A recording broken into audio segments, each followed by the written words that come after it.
የአፍሪካ መዲና በሆነችው አዲስ አበባ እድገቷና ውበቷ ልዩ ከሆነ ሰነባብቷል። ታዲያ እርሶስ አሻራውን እዚች ውብ ከተማ ላይ ማሳረፍ ይፈልጋሉ? እንግዲያውስ የዲፕሎማት መንደር በሆነችው እንግሊዝ ኤምባሲ አጠገብ የከተማውን ስታንዳርድ በጠበቀ ሁኔታ አፓርትመንቶችን በካሬ 84,000 ብር እየሸጥን እንገኛለን። እንዲሁም ከ10% ቅድመ ክፍያ ጀምሮ ልዩ የ30% ቅናሽም አዘጋጅተናል። በተጨማሪም በባንክ መግዛት ለምትፈልጉ ደንበኞቻችን 50% የባንክ አማራጭ አቅርበንልዎታል። ታዲያ ምን ይጠብቃሉ? አሁኑኑ ከታች ባለው ስልክ ይደውለው።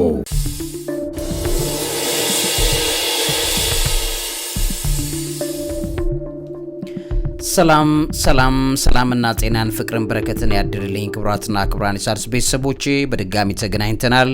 እንግዲህ የዛሬ 500 ዓመታት ገደማ አካባቢ ላይ አሁን ያለውን የኢራን የአሜሪካና እስራኤል ጦርነትን ቁልጭ አድርጎ ያስቀመጠ ንግርት አለ ተገኝቷል እና ያ ንግርት ምን ያህል ጊዜ ጦርነቱ እንደሚሄድ ራሱ ያሳያል። ይህንን ነገር ይዞት የመጣው ሰው እንደሚታወቀው ኖስትራዳመስ ነው አስቀምጦታል እና ራሱ ሰውየው እንዴት ሊመጣለት ቻለ? እነዚህ አይነት ስሌቶች አሁን የሰውየው ብዙ በተደጋጋሚ የሚነግራቸው ፕሬዲክሽኖች በጠቅላላ ሆነዋል እና የዛሬ 500 ዓመት ይሄን ጉዳይ በተመለከተ የተጻፈ ኮከብ ቆጣሪ ነው ሰውየው።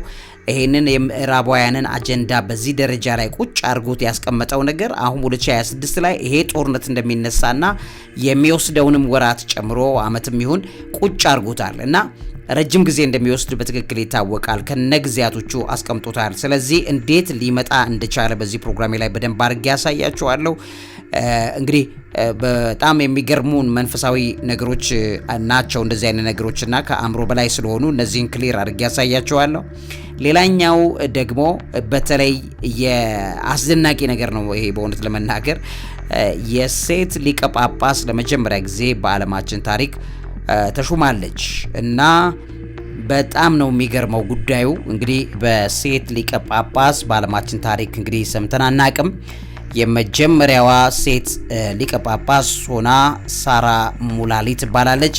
የካንቲበሪ ሊቀ ጳጳስ በመሆን የተመረጠችው የመጀመሪያው ሴት ሆናለች ማለት ነው። እንግዲህ የካንቲበሪ ሊቀ ጳጳስ ማለት እንግዲህ ቀላል አይደለም። የእንግሊዝ ቤተክርስቲያን ናት። ኦልሞስት የካቶሊክ ቤተክርስቲያን አይነት ቤተክርስቲያን ነው። 1400 ዓመታት ታሪክ ለመጀመሪያ ጊዜ ነው ሴት መሪ ሆና የተመረጠችው። የእንግሊዝ ቤተክርስቲያን ቸርች ኦፍ ኢንግላንድ እንግዲህ ከተመሰረተች 597 ዓመተ ምህረት ነው የተመሰረተችው።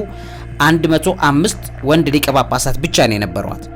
እንግዲህ ይሄ ያው እንግሊዞቹ በጣም ቀላል አይደሉም በእምነት አሁን ባለበት ሁኔታ በጣም እየሳሳና የደከመ ነው። ነገር ግን ከክርስቶስ 597 ዓመት ወይ 600 ዓመታት በኋላ ለመጀመሪያ ጊዜ ክርስትናን ከተቀበሉ የአውሮፓ ሀገሮች መካከል አንዷ እንግሊዝ ናት። ግን ከካቶሊካዊ ቤተክርስቲያን በመለየት ወይም ጎን ለጎን ልክ እንደ ካቶሊክ ቤተክርስቲያን ነው ቤተክርስቲያኒቷ የእንግሊዝ ግን የራሷ የእንግሊዝ ነው። ስለዚህ ቸርች ኦፍ ኢንግላንድ ተብላ ነው የተመሰረተችው። ይሄ የካንቲበሪ ሊቀ ጳጳስ ተሆና መመረጧ በጥቅምት 3 2025 የተገለጸ ነው ከዚህ ቀደም ማለት ነው። ነገር ግን መደበኛ ሹመት የተሰጠው አሁን ነው በእኛ ዛሬ እና ትላንትና ነው የተሰጠው። በሴንት ፖል ካቴድራል ጥር 28 2026 ሴትየዋ በይፋ ምርጫ ህጋዊ ሆና ትሾማለች ማለት ነው። እንግዲህ በጣም ያሳዝናል። በዙፋን ስርዓት ወይም ይሄ የመቀባት የሚባለው አይነት ስርዓት በማርች 25 2026 ነው በካንተርበሪ ካቴድራል በይፋ በዙፋን ላይ የተቀመጠችው ወይም ደግሞ ኤንትሮንድ የሆነችው። ስለዚህ ልክ እንደ መቀባት በሉት፣ ግን ይሄ በጣም የሚያሳዝን ስለሆነ ተቀምጣለች ነው የሚባለው።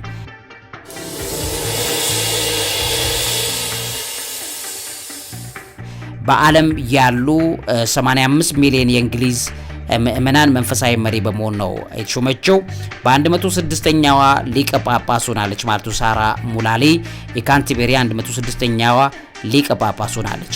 ከዚህ ጋር ተያይዞ እንግዲህ የለንደን ጳጳስም ከዚህ በፊት የለንደን የመጀመሪያዋ ሴት ጳጳስ ሆና ነው ለ7 ዓመታት ያክል ያገለገለችው ሴትየዋ በለንደን ጳጳስነቷ ማርች 14 2018 የዩናይትድ ኪንግደም ፕሪቪ ካውንስል አባል ሆናም ተሹማ ነበረ። ከዛ ውጪ የላይኛው ምክር ቤትም ሃውስ ኦፍ ሎርድስ ይባላል። በስልጣኗ ላይ የላይኛው ምክር ቤትም አባል በመሆን ተቀምጣ ነበረ ሴትየዋ ማለት ነው። እንግዲህ እቺ ሴት የጤና ባለሙያ የነበረች ናት። ወደ ቤተ ክህነት ከመግባቷ በፊት ለ35 ዓመታት በእንግሊዝ ብሔራዊ ጤና አገልግሎት ወይም NHS ነርስ በመሆን ሰርታለች። እንደ አውሮፓውያን ዘመን አቆጣጠር በ1999 በ37 ዓመቷ ነው የእንግሊዝ ዋና ነርስ ወይም ቺፍ ነርሲንግ ኦፊሰር በመሆን ትንሿ መሪ ሆና የተሾመችው። ያም ቀላል ሹመት አልነበረም። እዛ ሹመት ላይ ተቀምጣለች። ከዛ ውጪ ይሄ መንግስት ሽልማትን በተመለከተ በ2005 በነርሲንግ ዘርፍ ላበረከተችው አስተዋጽኦ ዴም ኮማንደር ኦፍ ዘ ኦርደር ኦፍ ዘ ብሪቲሽ ኢምፓየር የሚል ከፍተኛ ማዕረግ ሴትዮዋ ትሾማለች። ከዛም የነርሲንግ ስራዋን በ2004 በመቶ ሙሉ ጊዜዋን ለቤተክርስቲያን አገልግሎት ሰጠች። በሳውዝ ባንክ ዩኒቨርሲቲ እና በለንደን ዩኒቨርሲቲ የፓስቶራል ስነ መለኮት ተማረች ማለት ነው። እንግዲህ የሊቀ ጳጳስነቷ ውዝግብ ወይም ኮንትሮቨርሲ በብዙ መልኩ የሚታወቅ ነገር ነው። የወግ አጥባቂው ተቃውሞ በእጅጉ ሰፍቷል። እንደሚታወቀው የእንግሊዝ ቤተክርስቲያን ዓለም ላይ ሁሉ ነው ያለው። ምክንያቱም የኢትዮጵያ ውስጥ የለም እንጂ እንግሊዝ በቅኝ በገዛቻቸው ሀገሮች ሁሉ በስፋት ያለ ታዋቂ ቤተክርስቲያን ነው እና አፍሪካና እስያ የሚገኙ አንዳንድ የአንግሊካን አብያተ ክርስቲያናት መሪ ሴት መሪ መሾሙን በተመለከተ ከፍተኛ ተቃውሞ እያሰሙ ነው። ከዛ ውጪ የናይጄሪያ ሊቀ ጳጳስ ሄንሪ ኑዱኩባይ ባላሉ ምርጫውን አስደንጋጭ እንዲሁም የአብዛኛው የአንግሊካን እምነት ክርስትና ተከታዮችን እምነት የማይመጥን በሚል በከፍተኛ ሁኔታ ተችተውታል። በሚገርም ሁኔታችን ሙላሊ የምትባለው ሴትዮ የግብረ ሰዶማውያን ጥንዶችን ብለስ ማድረግ ወይም እንግዲህ መባረክ አትሉትም አጋንንትን መባረክ ማለት ነው። ያም በመደገፏ ወግ አጥባቂዎች በጣም በእጅጉ የሚቃወሙ ሴትዮ ናት እና ያን ትደግፋለች። አንዳንድ ወግ አጥባቂዎች የዚችን ሴት ጳጳስ አድርጎ ማስቀመጥ የቤተክርስቲያኒቷን ውድቀት መጨረሻ ላይ የወደቀችበት ደረጃ ላይ ነው ያለችው ማለት ነው በሚል በትክክል ያብጠለጥላሉ። የጀስቲን ዌልቢ ስልጣን መልቀቅ በኋላ ነው ይሄ የሆነው። የቀድሞ ሊቀ ጳጳስ ጀስቲን ዌልቢ ይባላሉ። በልጆች ላይ ጥቃት ያደረሱ ሰዎችን ለመደበቅ ስልጣናቸውን ተጠቅመዋል በሚል ተከሰዋል። ስለዚህ ስልጣናቸውን እሳቸው የዛን ጊዜ ነው የለቀቁት። እሷ ላይ ከፍተኛ የስራ ጫና ተደመረ ማለት ነው ከዛ በኋላ። ከዛ ውጪ እንግዲህ ሳራ ሙላሊ የሴቶች ጳጳስ መሆን ያንን ሊበራል አመለካከት ያላት ሆና ነው የምትታየው። በጣም አሳዛኝ አሳፋሪ ነገር ነው የሆነው። በሹመቷ ወቅት በዩክሬን በሱዳንና መካከለኛው ምስራቅ ለሚገኙ ግጭቶች ሰላም ጥሪ ያቀርባለች ማለት 2025 ላይ ነው የተሾመችው። ግን አሁን እንግዲህ በትክክል የተቀባችው በሚል የተቀባ አይባልም። እንግዲህ ምን እንደሚባል አላቅም። ዛሬ እና ትላንትና ነው ይሄንን ስልጣን ይዛ የተቀመጠችው ማለት ነው። ከዚህ ከንጉስ ቻርልስ ጋር በመሆን ከንጉስ ቻርልስ ጋር የጠበቀ የስራ ግንኙነት አላት። ንጉሱም የቤተክርስቲያኒቷን ከፍተኛ የበላይ ጠባቂ እንደሆነ ይነገራል።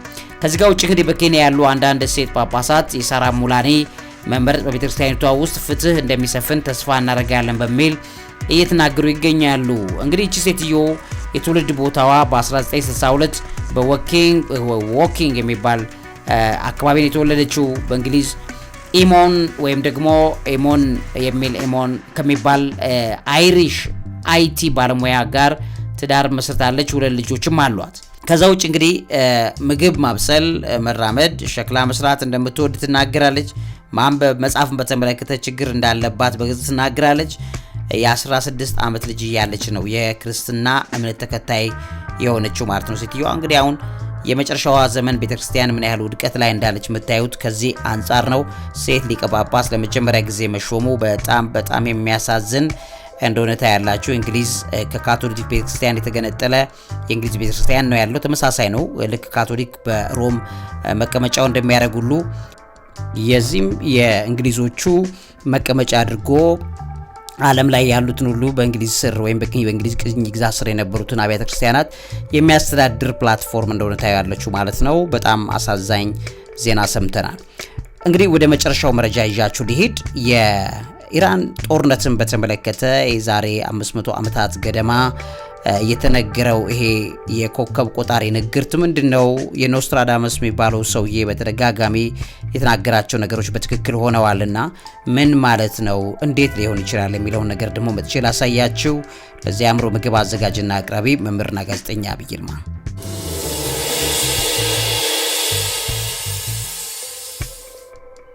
እንግዲህ ክቡራትና ክቡራን የሣድስ ቤተሰቦቼ በ16ኛው ክፍለ ዘመን የጻፋቸው ምስጢራዊ ትንቢቶች በሚል በ2026 ላይ ሊከሰት የሚችል የ7 ወር ግጭትን የሚጠቁም የዘመኑ የትንቢቱ ተከታዮች የሚተረጉሙትን በትክክል የተቀመጠበት ነገር ነው የተገኘው። የ7 ወራት ጦርነት ነው በሚል ነው ያስቀመጠው ማለት ነው ይሄን ጦርነት። ስለዚህ የኢራን ጦርነት ሊፈጅ የሚችለው 7 ወራት ነው ብሎ አስቀምጦታል። ኖስትራዳመስ እንግዲህ 7 ወራት ታላቅ ጦርነት ይኖራል፣ በክፋት የሞቱ ሰዎች ወይም 7 months great war people dead through evil የሚል ጥቅስ አለው ማለት ነው እዛ ላይ በግጥሙ ላይ። ስለዚህ 7 ወራት የሚቆይ ታላቅ ጦርነት በ2026 ይሆናል። ከዛ ብዙ ሰዎች በእነዚህ ኢቪል ብሎ የሚያስቀምጠው ሰው አለ፣ ክፉ የሚባል ሰው በዛ ምክንያት የሚሞቱ ሰዎችን የሚጠቅስ ነው። ይሄም የ2026 የሚከሰት ነው ተብሎ ተተርጉሟል ማለት ነው። የኖስትራዳመስ ተከታዮች ሴንቸሪ 26 ይሉታል። ሴንቸሪ 26 ኳትሬንስ ወይም 4 መስመር ግጥሞች ናቸው ከዚህ ጋር የተያዙት ግጥም ነው። እንደምታውቁት በግጥም መጽሐፍ አድርጎ ነው መጽሐፉን ያስቀመጠው። ከ2026 ዓ.ም ጋር በቀጥታ አዛምደው አስቀምጠውታል። እዚህ ውስጥ ታዲያ ምንድነው ረጅም ጊዜ ሊወስድ የሚችል 7 ወር ሊወስድ የሚችል ታላቅ ጦርነት ሊሆን የሚችል ምንድነው ብለው ሲተነትኑ የኢራን አሜሪካ ውጥረትን ያስቀምጣሉ። ትንቢቱ አሁን ባለው የኢራንና አሜሪካ እስራኤል ግጭት ውስጥ ያለውን ነው የሚተረጉመው። ግጭቱ እስከ መስከረም 2026 ሊራዘም እንደሚችል ነው የሚያሳየው ማለት ነው በዚህ አካሄድ። ስለዚህ እስከ መስከረም ድረስ ጦርነቱ ሊሄድ ይችላል የሚል ነው። ከዚህ ጋር ተያይዞ ስዋርም ኦፍ ቢስ የሚልም አለ በትንቢቱ ላይ ማለት ነው። የንብ መንጋ የሚል አስቀምጦታል ኖስትራዳመስ። ታላቅ የንብ መንጋ በምሽት አድፍጦ ይነሳል ብለዋል። ይሄም እንግዲህ የንብ መንጋ ብሎ ያስቀመጠውን አሁን ተርጓሚዎች ተረጉሙ ድሮን እንደሆነ ያሳያል። ድሮን ጦርነቱን በስውር የሚፈጽም ጥቃትን ያመላክታል ተብሎም ተተርጉሟል። ሌላኛው የምስራቅ ምዕራብ ግጭትን ያስቀምጣል። ከምስራቅ 3 እሳቶች ይነሳሉ፣ ምዕራቡ ደግሞ ብርሃኑን በዝምታ ያጣል ብሎ ያስቀምጠዋል። ይሄ የምስራቅ አገራት እንደ ቻይናና ኢራን የበላይነትን ሲይዙ የምዕራቡ ዓለም ስልጣን ወይም ደግሞ በዚህ ጦርነት ምክንያት የሚዋረዱበት እንደሆነ ያሳያል ማለት ነው እዛ ላይ። ከዛ አንድ ንጉስ ዶናልድን ያስቀምጣል። ኪንግ ዶናልድ ብሎ ነው የሚያስቀምጠው በመጽሐፉ ላይ ማለት ነው። አንዳንድ ተንታኞች ትንቢቱ የአሜሪካውን ፕሬዚዳንት ዶናልድ ትራምፕን ኪንግ ዶናልድ ብሎ ያስቀምጠዋል። እንግዲህ የ2026 ትልልቅ የጂኦፖለቲካዊ ድሎች ውስጥ ሚና እንደሚኖራቸውም እዛ ላይ የተቀመጠው ነገርን ይጠቁማል ማለት ነው። ሌላኛው የቲቺኖ ደም መፍሰስ ብሎ ያስቀምጠዋል። በስዊዘርላንድ የምትገኝ ቲቺኖ የምትባለው ቀጠና በደም እንደሚሞላ በዛ ላይ ንግርቱ ላይ ያስቀምጠዋል። አውሮፓ ውስጥ ሊከሰት የሚችል የጦርነት ስርጭት ተደርጎ ይወሰዳል ቲቺኖ በሚል ያስቀምጠዋል። ስለዚህ ምናልባት የኢራን ጦርነት አልፎ የሩሲያ ደግሞ እንደዚሁ በደም ተጋግሞ አውሮፓ ላይ ጦርነቱ ሊፋፋም ይችላል ወይ የሚለውን ነገር እዚህ ላይ በደንብ ተቀምጧል ማለት ነው።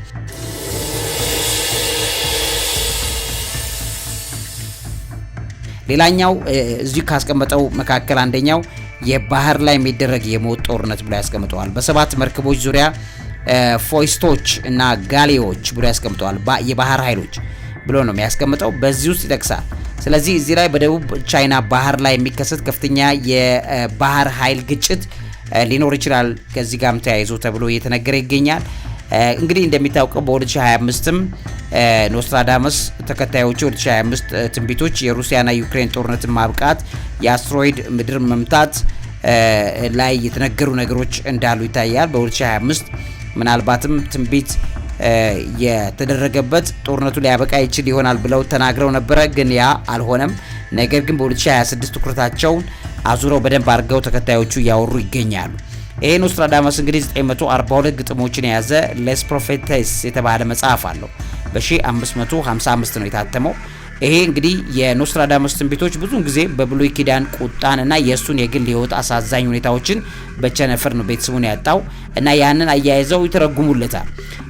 አንዳንዶች የብርሃን ሰው መነሳትን በተመለከተ የተናገረው አለ። እሱ ከጨለማ ትንቢት በኋላ የብርሃን ሰው ይነሳል የሚል ተስፋ ሰጪ ትንቢት አለ። ይሄም ከጦርነቱ በኋላ አዲስ መሪ ወይም የሰላም ጊዜን ያመላክታል ብለው ያስቀምጣሉ። ወይም ደግሞ የሐሰተኛው ክርስቶስን መነሳትም ሰውየው በዛ ውስጥ ያየውን ነገር በደንብ አድርጎ አስቀምጧል ብለውም ይናገራሉ።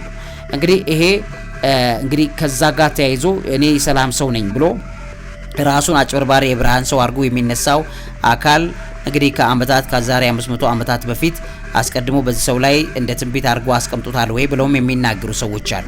አሻሚነት አለው። የኖስትራዳመስ ጥቅሶች በጣም አሻሚ ናቸው። ሰዎች የራሳቸውን ፍርሃት ወይም አመለካከት በውስጡ እንዲያዩ ያደርጋቸዋል።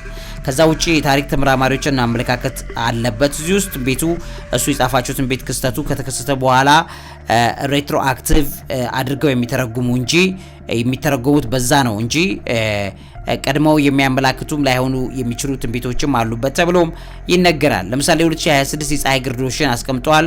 2026 በአውሮፓ ላይ የሚታየው ጠቅላላ የፀሐይ ግርዶሽ በትንቢቱ ተከታዮች የጨለማና የብርሃን ጥፋት ትንቢቶችን አያይዘው ትልቅ ምክንያት ሊሆን የሚችሉ ነገሮች የሚገለጹበት ነው ብለውም ይናገራሉ ማለት ነው። አሁን ይሄ ሰውዬ እንግዲህ አሁን ያለውን ጦርነት በዚህ የ7 ወር ነው የሚሆነው እስከ መስከረም ሊዘልቅ ይችላል የኢራን ጦርነት በሚል ያስቀመጠው ነገር ከሆነ እናየዋለን። ነገር ግን ይሄ ሰው እንዴት እነዚህን ትንቢቶች የተባሉት ነገሮች እንዴት አድርጎ ገለጣቸው የሚለው ነገር በከፍተኛ ሁኔታ ትልቁን ቦታ የሚይዝ ነው።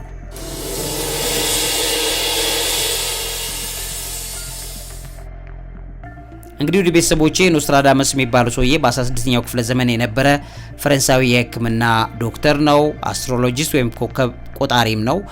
ታሪክ ወይም የትንቢት ተናጋሪም ነው ተብለው ነው የሚተረጉመው። እንግዲህ እውነተኛው ስሙ ሚሼል ዲ ኖስትራዳም የሚባል ነው። በታህሳስ 1503 ነው በፈረንሳይ የተወለደው። ቤተሰቦቹ አይሁዳውያን ነበሩ። ነገር ግን እሱ ከመወለዱ በፊት ወደ ካቶሊክ እምነት ግን እምነታቸውን ቀይረዋል። በሙያው የሕክምና ዶክተር ወይም ፊዚሻን እና አፖቴካሪ ወይም የመድኃኒት አዋቂ እንደነበረ ይነገራል። በአውሮፓ ጥቁር ሞት ወይም ፕሌግ በተከሰተ ጊዜ በፈጠራቸው መድኃኒት ቀመሮች ይታወቃል። ሰዎችን በብዛት አክሞ ታዋቂነትን እንዲያተርፍ ያደረገለት ሰው ነው። ልክ እንደ በኢትዮጵያ ውስጥ እንደ ሐኪም አበበች አይነት ብዙ የሚታወቅለት ነገር አለ። ከዛ ውጪ ግን የግል ህይወቱን በተመለከተ የመጀመሪያ ሚስቱና ልጆቹ በቸነፈሩ ነው በዛ ወረርሽኝ ሞተውበታል። ከዛ በኋላ እንግዲህ ፖንሰርዴ ከተባለች ሴት ጋር ትዳር መስርቶ 6 ልጆችን እንደወለደ ይታወቃል። በህይወቱ የመጨረሻ ዓመታት ላይ የኮከብ ጥናት ወይም አስትሮሎጂና አስማታዊ የትንቢት ስልቶችን በማጥናት ላይ ያተኮረ የነበረ ሰው ነው። ትንቢቶቹ በአራት መስመር ግጥሞች ወይ ደግሞ ኳትሬንስ እና ዘ ሴንቸሪስ በሚባሉ መጽሐፎቹ ላይ ያስቀምጧቸዋል። በፈረንሳይ ንግስቷ የታዋቂው የፈረንሳይ ንግስት ካትሪን ደ ሜዲቺ ትባላለች። የእሷ አማካሪ የቤተ መንግስቱም ዶክተር ሆኖ ሰርተዋል። ለዛም በጣም ታዋቂ ነበረ። ይሄ ሰው እንግዲህ በ1566 በገዛ ቤት ውስጥ በአርትራይቲስ እና በውሃ ማነስ ወይም ኤዴማ በሽታ ነው ህይወቱን ያጣው። ይሄ ሰው ጠንቋይ ነው ወይስ ደግሞ ነብይ ነበረ ወይም ማለት ኦከልት ነው ወይስ ደግሞ በትክክልም እግዚአብሔራዊ ነበረ የሚለውን በተመለከተ መደበኛ ካቶሊክነት ኖስትራዳመስ በይፋ የሮማ ካቶሊካዊት እምነት ቤተክርስቲያን ተከታይ ነው። የቤተክርስቲያንን ስርዓት ያከብር እንደነበረ ይነገርለታል። አንዳንድ ጥናቶች እንደሚያሳዩት ኖስትራዳመስ በድብቅ ሌሎች እምነት ላይም በተለይ በተለያየ መልኩም ከካቶሊክ ውጪ ሄድ እንደነበረ ይታወቃል። ኦከልቲስትም ነው ተብሎ የሚሉታል። ምንም እንኳን ካቶሊክ ቢሆንም የትንቢት ዘዴዎቹ ግን ከክርስትና ይልቅ በጥንቆላ ወይም ኦከልት በአስማትና በኮከብ ቆጠራ ላይ የተመሰረቱ ነበሩ። ከዛ ጋር እንግዲህ ተከታዮቹ የእግዚአብሔር ሰው ነው ሲሉት፣ ተቺዎቹ ደግሞ የሰይጣን አገልጋይ ወይም ሐሰተኛ ነቢይ ነው ይሉታል። ካቶሊኮች እንግዲህ የካቶሊክ ኢንኩዊዥን የሚባል ወይም የቤተክርስቲያን ፍርድ ፍርሃት አለ። ያ እንዳይገለው በመፍራት ትንቢቶቹን አሻሚ ወይም ምስጢራዊ አድርገው ጽፈውታል። ምናልባት አሟሟቱ ከእግዚአብሔር ቁጣ ጋር ነው የተያዘው በሚል የሚነገረው ለዚህ ነው።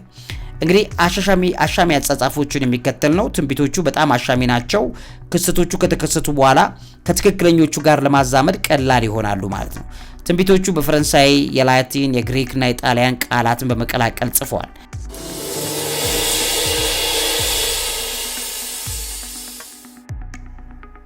ሰውየው ይጠቀም የነበረ የአስማት ሳህን ነበረው። ምሽት ላይ በውሃ የተሞላ የመዳብ ሳህን ወይም ብሮንዝ ቦል ይጠቀማል። እዛ ላይ ይመለከታል። ከዛ በእጽዋት አማካኝነት ወደ ራእይ ወይም ትሬንስ በመግባት እነዚህ ትንቢት የተባሉትን ነገሮች ከመናፍስት ዓለም ላይ ጎትቶ አምጥቶ ይመለከት ነበር። ለምን እንዴት እንደሆነ ነግራቸዋለሁ፣ ጥበቡን እንዴት እንደሚጠቀም። አልማናክ የሚባልም አለ በ1550 ከዛ ጀምሮ በየአመቱ የአስትሮሎጂ አልማናክንም ያትም ነበረ። ኮከብ ቆጣሪ የሚባል አይነት ማለት ነው። ከህይወት በኋላ እንግዲህ ትርጉምን በተመለከተ ብዙዎች ትንቢቶቹ የፈረንሳይ አብዮት፣ ናፖሊዮ፣ ሂትለር፣ የሴፕቴምበር 9/11ን ጨምሮ ከሞተም በኋላ የተጠኑ በጣም ብዙ የተፈጸሙ አሉ እና እንዴት ትክክል መጣ የሚለው ነገር በትክክል እዛ ላይ ይታያል ማለት ነው። ለምሳሌ ጦርነት ትንቢቶቹ አብዛኛውን ጊዜ የሚያተኩሩ ከጦርነት፣ ወረርሽኝ፣ በተፈጥሮ አደጋ ላይ ነው። እዛ ቦታ ላይ በጣም ተመስጦ ሰርቶ ነበረ ማለት ነው። ስለዚህ ይሄ ሰውዬ ነብይ ነኝ ብሎ ማያውቅም። ይልቁንም ኮከብ ቆጣሪና አስትሮሎጀር ነኝ ብሎ ነው የሚያውቀው። ስለዚህ ይሄ ጥበቡ ከአጋንንት ነው ወይስ ከእግዚአብሔር የሚለውንም እዚህ ላይ በደንብ አድርጎ ማየት ያስፈልጋል ማለት ነው። ክርስቲያናዊ ጥናቶች እንደሚገልጹት ኖስትራዳሙስ የጥንቆላ ወይም ኦከልት ወይም ዲቪኔሽን ስልቶችን ስለተጠቀመ ጥበቡ ከእግዚአብሔር የመጣ አይደለም። የመጽሐፍ ቅዱስ ማስጠንቀቂያ ያለ እንደዚህ አይነት ነገር ዲቪኔሽን የሚባለው ማለት ነው። አስማት በከፍተኛ ሁኔታ መጽሐፍ ቅዱስ ይከለክላል። መጽሐፍ ቅዱስን የወደፊትን ማወቅ ይሄ ገብቶ ጥንቆላ አስማትን በእጅጉ ነው የሚከለክለው። የጋኔን ተጽዕኖ ነው በአብዛኛዎቹ። እንግዲህ ብዙዎቹ ትንቢቶቹ ከአጋንንት ወይም ከዴሞን ፖሰስ የመጡ ናቸው ተብሎ ነው የሚታመኑ። ብዙ ትንቢቶች አሉ፣ እነዚህም የተፈጸሙ ናቸው። ነገር ግን እንዴት ሊሆን ይችላል የሚለው ነገር ደግሞ ነግራቸዋለሁ። ኖስትራዳሙስ እንግዲህ ትንቢቶቹን የጻፈው ጥንታዊ የትንቢት መጽሐፍ ለምሳሌ ማይራቢሊስ ሊበር የሚባላል ያን በማጣቀስና በማዳቀል ይጠቀም እንደነበረ ይነገራል። ኖስትራዳሙስ እንግዲህ በዓለም ፍጻሜ መጨረሻ ላይ ያስቀመጠበት አለ። አሁን የዓለም ፍጻሜ መቼ ይሆናል ብሎ ያስቀመጠው ከዛ በሁለተኛ ዓለም ጦርነት ወቅት ናዚዎች ኖስትራዳሙስን ሂትለርን እንደሚደግፍ ማስመሰል የፕሮፓጋንዳ መሳሪያ አድርገው ተጠቅመውት እንደነበረ ዓለም ላይ በተለይ አውሮፓ ላይ በጣም በከፍተኛ ተጽዕኖ ፈጥረዋል። ይሄ ሰውዬ ዛሬም ድረስ የኮቪድ-19 እና የዓለም ቀውስን አስቀድሞ ተንብየዋል የሚሉ የደጋፊዎቹ ወሬዎች አሉ። ነገር ግን እነዚህ አብዛኞቹ የሚከሰቱት ነገርን በተመለከተ አወዛጋቢ ነገሮች እንዳሉ ይታወቃል። ግን አብዛኛዎቹ የተናገራቸው ነገሮች ሆነው ተቀምጠዋል። ለምንድን ነው ታዲያ የሆኑት እንዴት ሊመጡ ቻሉ የሚለው ነገር በተመለከተ በትክክል መታየት ያለበትን የመጨረሻውን ለምን ይሄ የጥንቆላ የመተት እነዚህ ከአስማትን ተጠቅመው ኮከብ ቆጠራን ተጠቅመው እንደዚህ ትንቢቶችን ወደ መሬት የሚያመጡ ሰዎች እንዴት ሊገለጥላቸው ቻለ የሚለው ነገር ደግሞ የመጨረሻ ቆይታ ያላድርግ። መምህርና ጋዜጠኛ አብይ ይልማ ነኝ። እኛ ግን እግዚአብሔር እናመልከዋለን። እውነተኛው እግዚአብሔር የሚነግረንን በምድር ላይ መናገር ትክክል እንደሆነ ምናምነው እንደነ ዮሐንስ ራእይ ያሉ በትክክል ከመንፈስ ቅዱስ ዓለም ተቀድተው ወደ ምድር የመጡትን ስለምናምን ነው። እውቀት ታላቁ እግዚአብሔርን ታከብራለች።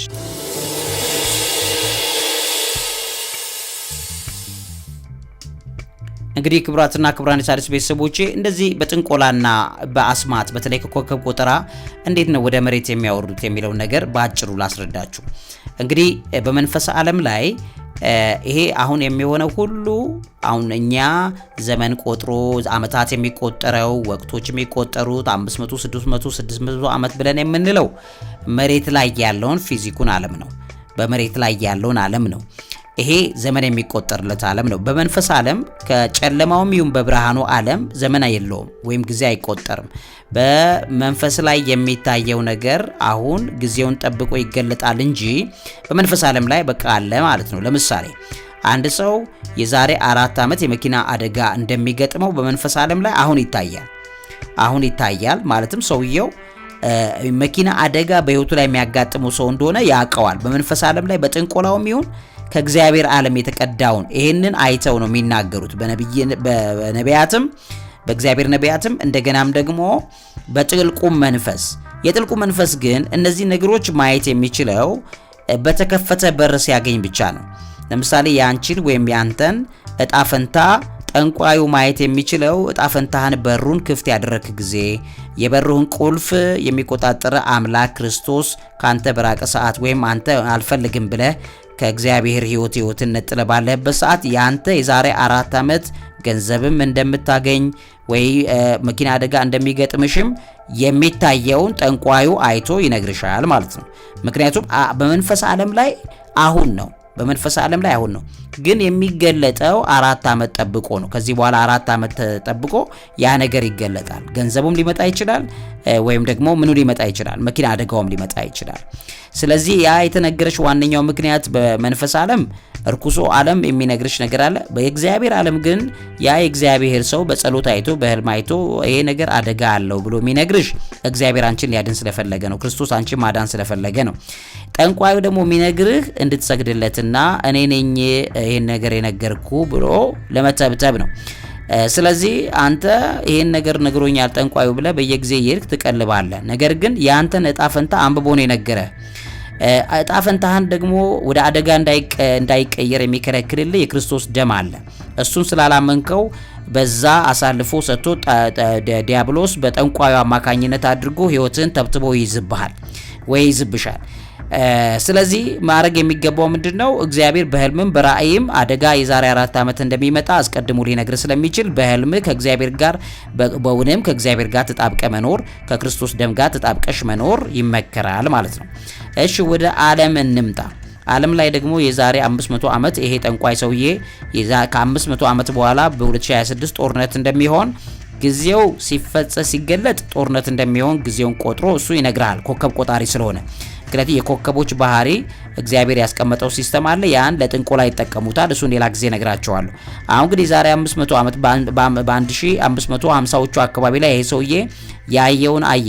ምን ብሎ? በጥንቆላ ዓለም ላይ እነዚህ በዓለም በመጨረሻዎቹ በዚህ ኮከብ አደራደር መሰረት ይሄንን ኢንፍሉዌንስ ተጠቅመው ርኩሳን መናፍስት በ2026 ጦርነት በዓለም ላይ እንደሚያውጁ የተቀመጠውን ነገር ወደ መሬት አመጣና ወደ ወረቀት ጻፈው። ስለዚህ ምን ማለት ነው? ያንን ንግርት ምድር የምትፈጽመው ወይም የሚፈጸምባት ከእግዚአብሔር ስትሸሽ ነው። የማይፈጸምባት ደግሞ በእግዚአብሔር ስትሆን ነው። አሁንስ ምድር በእግዚአብሔር ውስጥ አይደለም ያለችው። ምድር በርኩሱ ዓለም ተንኮል፣ በቴክኖሎጂ፣ በገንዘብ የበላይነት ክርስቶስን ክዳው እየባተለች ስላለች ይፈጸምባታል ማለት ነው። ይሄ ጦርነት ይሆናል ማለት ነው። ይሄን ጦርነት የሚቆጣጠረው የክርስቶስ ደም ነበረ። ክርስቶስ ደም ደግሞ ምድር ገፍትረዋለች። ስለዚህ ምንድነው? ዋጋ ይከፍላል። ይሄንን የተቀመጠው የዲያብሎስ አጀንዳ ይፈጸማል ማለት ነው። ስለዚህ ይሄንን አይቶ ነው ሰውየው የሚጽፈው። በጥንቆላው ዓለም ላይ ተረድቶ በአየር ላይ የተጻፈና የተቀመጠ ነው። ጊዜ ጠብቆ በ2020 2025 2026 እያለ የሚገለጠው የፊዚካ ዓለም ነው፣ የሚጨበጠው ዓለም ነው። ከዋክብት ቆጠራ የሚባለው የሚጨበጠው ነው። በመንፈስ ዓለም ላይ ደግሞ አይጨበጥም። በመንፈስ ዓለም ዛሬ ነው ሁሉ ጊዜ እጣ ፈንታችሁ ገና የተወለዳችሁ ቀን የምትሞቱበት አኳኋን ሁሉ አለ አየር ላይ ማለት ነው። እሱን ለመከላከል ኔጌቲቭን እንዲከለክልላችሁ ክርስቶስ ሞቶላችኋል። አይ ካላችሁ ግን ኔጌቲቭ ይፈጸምባችኋል። ይሄ ነው በምድርና በሰማይ ያለው ኮቨናንት። ስለዚህ ውድ ቤተሰቦቼ ይሄ ጠንቋይ የሚያሳየው ነገር 2026 ይሄ ጦርነት 7 ወር እንደሚዘልቅ ነው። እንዲያጥር የክርስቶስ ጣልቃ ገብነት ነበረ ትክክለኛው ሰላሙን የሚያመጣው። ክርስቶስ ግን ዓለም ስለገፈተረችው 7 ዓመት ጠብቆ ጦርነቱ ደም በደም አድርጎ አጋንንቱ ዓለም ያቀደውን እቅድ በጠቅላላ የሚፈጽምበት መሆን የሚችል እንደሆነ ታያላችሁ ማለት ነው። ትንቢቶች አንዳንዴ እንደዚህ አይነት ጥንቆላዎች ላይፈጸሙ ይችላሉ። ማይፈጸሙት በጸሎት የሚበረቱ ሰዎች ኃይላቸውን ባገኙ ሰዓት ላይ መፈጸም አይችልም ማለት ነው። ንግርቱ መስራት አይችልም። ንግርቱ በእናንተ ላይ መስራት አይችልም በጸሎት የምትበረቱ ከሆነ። ይሄንን ሲክሬት የያዙት ይሄንን ላካፍላችሁ ብዬ ነው። ለዚህ አእምሮ ምግብ አዘጋጅና አቅራቢ መምህርና ጋዜጠኛ ዐቢይ ይልማ። እውቀት ታላቁ እግዚአብሔርን ታከብራለች። የአፍሪካ መዲና በሆነችው አዲስ አበባ እድገቷና ውበቷ ልዩ ከሆነ ሰነባብቷል። ታዲያ እርሶስ አሻራውን እዚች ውብ ከተማ ላይ ማሳረፍ ይፈልጋሉ? እንግዲያውስ የዲፕሎማት መንደር በሆነችው እንግሊዝ ኤምባሲ አጠገብ የከተማውን ስታንዳርድ በጠበቀ ሁኔታ አፓርትመንቶችን በካሬ 84,000 ብር እየሸጥን እንገኛለን። እንዲሁም ከ10% ቅድመ ክፍያ ጀምሮ ልዩ የ30% ቅናሽም አዘጋጅተናል። በተጨማሪም በባንክ መግዛት ለምትፈልጉ ደንበኞቻችን 50% የባንክ አማራጭ አቅርበንሎታል። ታዲያ ምን ይጠብቃሉ? አሁኑኑ ከታች ባለው ስልክ ይደውለው።